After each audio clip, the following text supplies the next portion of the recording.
Boa noite, pessoal. Tudo certo? Tudo jóia, né? Então, hoje eu escolhi um tema, acho que vai ser bem mais curto para falar, que é sobre o livro de Jonas, né? Curto, mas não menos importante, a história que nos conta no livro de Jonas. E algumas considerações a gente vai fazer ao longo da leitura que eu quero fazer aqui. Né? É um livro bem curtinho, eu vou ler alguns pedaços, né?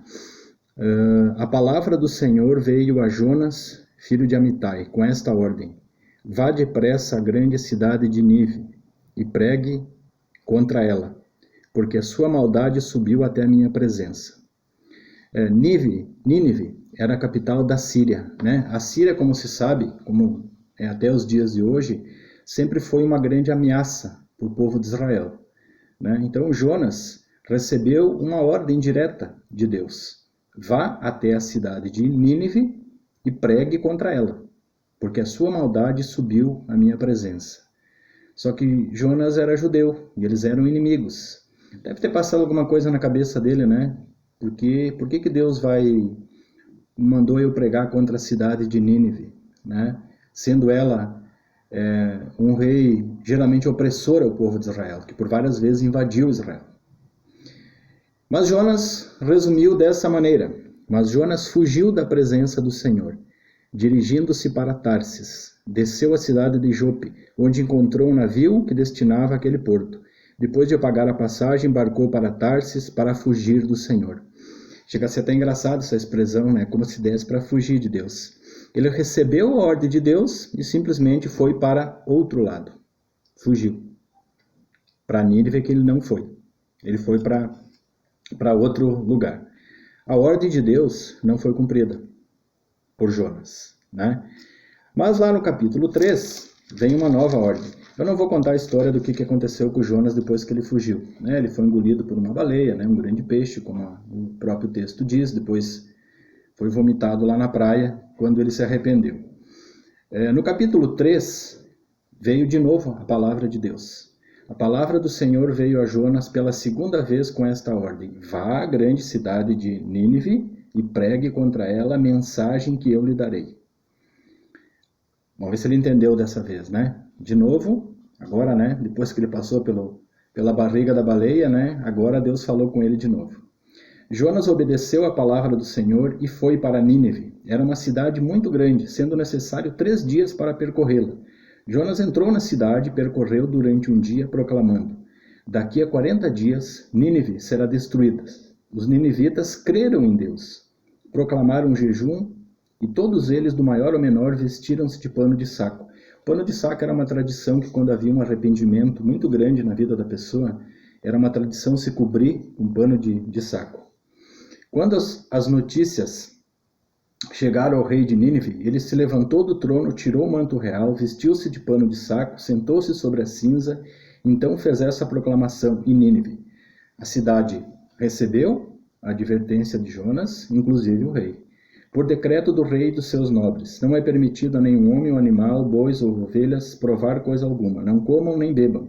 Cubram-se de pano de saco, homens e animais. E todos clamem a Deus com todas as suas forças. Deixe os maus caminhos e a violência. Talvez Deus se arrependa e abandone a sua ira e não sejamos destruídos. Olha só, era um povo que não acreditava em Deus. Tanto que o fato de Jonas ter ido até lá foi justamente para pregar para eles que eles seriam destruídos se não se arrependessem. Jonas, a contragosto, foi, pregou, e o próprio rei se arrependeu e baixou um decreto dizendo que todos deviam se arrepender, porque senão seriam destruídos. E ainda ele diz, né, talvez Deus se arrependa e abandone a sua ira e não sejamos destruídos. Agora ele cumpriu então o chamado, né, da segunda vez, e ele foi até lá. Então, como eu disse, todos se arrependeram. Mas isso, de alguma maneira, trouxe um sentimento um pouco diferente para Jonas, né? No versículo 4, aliás, no final do versículo 3, tendo em vista o que eles fizeram e como abandonaram os seus maus caminhos, Deus se arrependeu e não os destruiu como tinha ameaçado. Como eles se arrependeram, né? creram na mensagem de Jonas, tendo em vista que eles fizeram como abandonar os seus maus caminhos, Deus se arrependeu e não os destruiu como tinha ameaçado. Mas isso provocou uma alegria em Jonas? Será? Vamos ver o que diz o versículo 4. Jonas, porém, ficou profundamente descontente. Com isso se enfureceu-se. Como assim? Ele orou ao Senhor. Senhor, não foi isso que eu disse quando ainda estava em casa? Foi por isso que eu me apressei em fugir para Tarsis. Eu sabia que tu és Deus misericordioso e compassivo, muito paciente e cheio de amor, e que promete castigar, mas depois te arrependes. Agora, Senhor, tira a minha vida, eu imploro, porque para mim é melhor morrer do que viver. É surreal a reação de Jonas. Mas quem Jonas pensava que ele era? Como eu disse, os assírios eram inimigos do povo de Israel. E eles eram muito hostis com o povo de Israel, o povo de Jonas. Mas ele recebe uma primeira ordem de Deus, ele não cumpre, na segunda ele cumpre, na primeira ele foge, na segunda ele cumpre, eles se arrependam e Deus não destrói a cidade. Pô, ele deveria ficar contente. Mas incrivelmente, ele se enfureceu com Deus.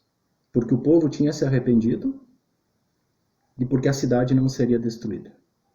Mas isso é algo surreal. Parece. E na nossa vida? A gente está vivendo momentos hoje muito difíceis. Eu não estou falando só da pandemia, eu estou falando de um modo geral, né?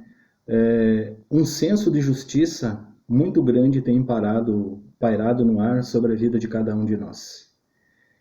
Por mais que muitas vezes as pessoas ou nós mesmos se declaramos cristãos, parece que a gente gosta de ver as pessoas que, entre aspas, não andam de maneira correta. A gente não gosta, parece que se arrependam, parece que paguem pelo que fizeram. Esse era o sentimento de Jonas e muitas vezes, por incrível que pareça, este é o nosso sentimento, para a nossa vergonha. A palavra, a Bíblia diz que Deus faz chover sobre os justos e sobre os injustos. Jesus diz no Novo Testamento que a gente não deve amar somente os nossos amigos, mas nós temos que amar os nossos inimigos. E incrivelmente não foi essa atitude de Jonas e não muito menos é a nossa atitude. Como ele pode ter se enfurecido porque Deus não destruiu a cidade? Poxa vida, houve arrependimento. Acontecia naquele período, acontece muito hoje conosco. A gente olha para as redes sociais e vê as pessoas se degladiando, simplesmente porque uma discorda da outra em pontos de vista diferentes. Algumas coisas, as pessoas têm um engajamento tão profundo, levam tudo para o lado pessoal. Politicamente, a gente tem visto algumas coisas muito tristes, eu estou falando principalmente para você que conhece a Cristo. É inadmissível algumas posturas que têm se tomado com relação a isso, né? Porque eu não sou do partido X e eu sou do partido Y, eu não gosto de você. E você está errado. E vice-versa. E isso fica uma arena, digamos assim, nas redes sociais, onde as pessoas ficam, parece que desejando mal para o outro. Simplesmente porque um pensa assim e o outro pensa assado. Olha, eu acho que como cristãos, a gente tem que pegar tudo isso e colocar à luz da palavra de Deus. Muitas vezes nós somos como Jonas. A gente quer ver a destruição das pessoas que são diferentes de nós. A gente quer, entre aspas, que as pessoas se deem mal, porque não pensam igual a mim, né?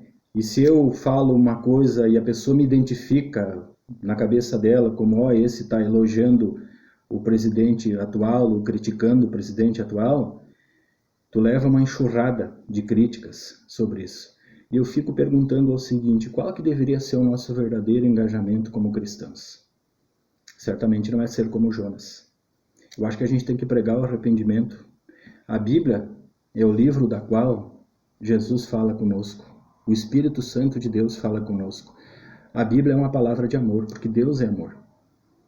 E incrivelmente muitos de nós às vezes se apresentamos como cristãos e damos um baita do mau testemunho.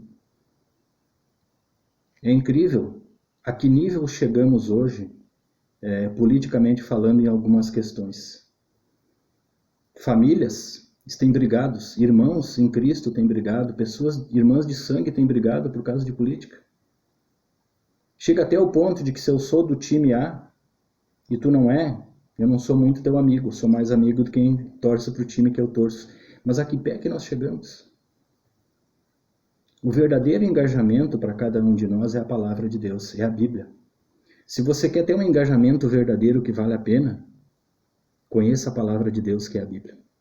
Esse é o engajamento que eu quero, que nós deveríamos ter para as nossas vidas. Se você acha que ter ideologia partidária faz algum sentido,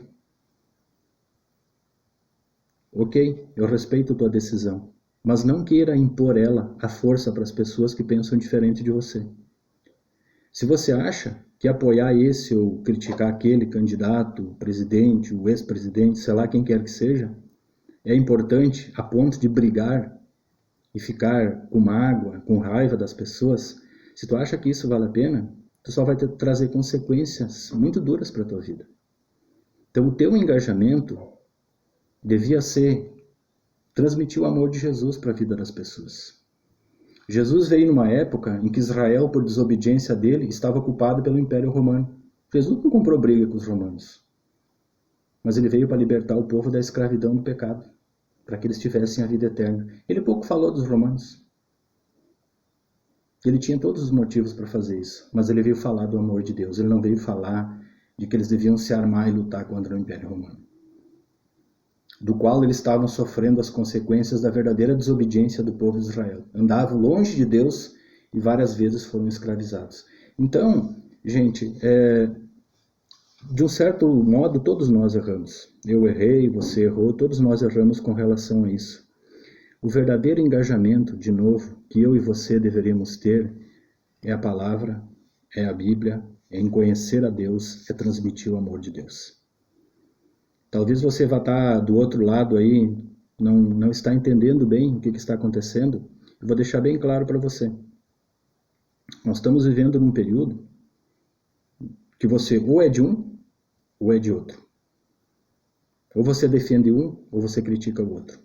Eu quero dizer para você, antes de comprar briga por causa do candidato que tu votou, tu deixou de votar, vá na Bíblia. Essa é a briga que tu tem que comprar.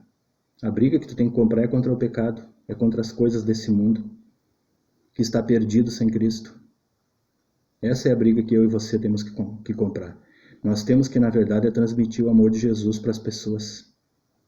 A gente precisa aprender a conviver sem mágoa, sem rancor, porque isso está produzindo muita coisa ruim na vida de muitos de nós. Como eu disse antes, todos cometemos erros. Mas eu acho que está na hora da gente parar com isso. As redes sociais, fora as fake news, virou um campo sem lei. Todo mundo ofende todo mundo, inclusive até por causa de time de futebol. Temos chegado nesse ponto. Então acho que a gente precisa fazer uma reflexão, né, que o dia que nós chegarmos diante de Cristo, para prestar conta da nossa vida, Ele não vai perguntar se tu era de esquerda ou de direita. Ele não vai perguntar se torcia para o Grêmio ou para o Inter. Não é isso que vai contar. Isso, na verdade, não tem valor algum. E tem pessoas incrivelmente tão engajadas, pessoas que conhecem a palavra de Deus, tão engajado politicamente falando, que têm levado isso até para dentro das igrejas. E isso tem trazido um grande atraso para a obra de Cristo. E nós seremos cobrados disso um dia. Então que o Deus Todo-Poderoso nos dê sabedoria para cumprir as ordens do Senhor. Uma das ordens que Jesus nos dá é essa: vai e pregue o Evangelho a toda criatura, até os confins da terra. Não vamos fazer que nem Jonas. Não vamos ouvir e vamos partir para o outro lado. Como eu disse, isso tudo acaba no dia que chegarmos diante de Cristo. Lá não vai importar qual era o teu engajamento político, partidário ou qualquer outra coisa. Isso aí não vai ter valor algum. Que a gente tenha o mesmo vigor, intensidade com que a gente prega isso nas redes sociais para pregar o amor de Jesus. A grande questão para nós, como cristãos, é essa: fazer o nome de Jesus conhecido. O que passar disso não tem muito valor. Talvez você não concorde comigo, não tem problema. Mas eu vou continuar nesse caminho. Eu preciso também me corrigir e acertar isso também na minha vida. Mas é hora daquele que diz que realmente acredita em Cristo, seguir a Cristo e deixar as outras coisas que não são tão importantes de lado. Porque todas essas coisas que vêm antes de Jesus são ídolos. E ídolos são coisas que Deus detesta. A primeira pessoa que tu tem que buscar na vida é Cristo. E que Ele te dê sabedoria, discernimento para pegar a palavra dele. Afinal, Jesus disse, conhecereis a verdade e a verdade vos libertará. Você conhece a Cristo? Ele também diz, eu sou o caminho, a verdade e a vida, ninguém vai ao Pai a não ser por mim. Você tem chegado até Deus por Jesus? Isso que importa. Nem eu nem você sabemos o dia de amanhã. Nós vamos comparecer diante de Cristo. E como eu disse, sabe o que vai ficar lá? O compromisso que eu tive com Jesus aqui. As todas outras coisas não terão muito valor. Então que Deus te abençoe com esta palavra. Quando Deus te dá uma ordem como Deus para Jonas, vamos cumprir. E a ordem que Deus dá para nós é para pregar o Evangelho, é para pregar o amor de Cristo, é para fazer o nome de Jesus conhecido. O resto são coisas não muito importantes, mas que infelizmente a gente transformou em importante por causa muitas vezes do nosso orgulho, da nossa prepotência, do nosso pecado, do nosso modo errado de agir. Que Deus nos dê sabedoria para colocar em prática a palavra dele. Ele falou certa vez, felizes serão se as praticardes. Agora que vocês sabem essas coisas, Cristo diz, felizes serão se as praticardes. Que Deus abençoe a todos.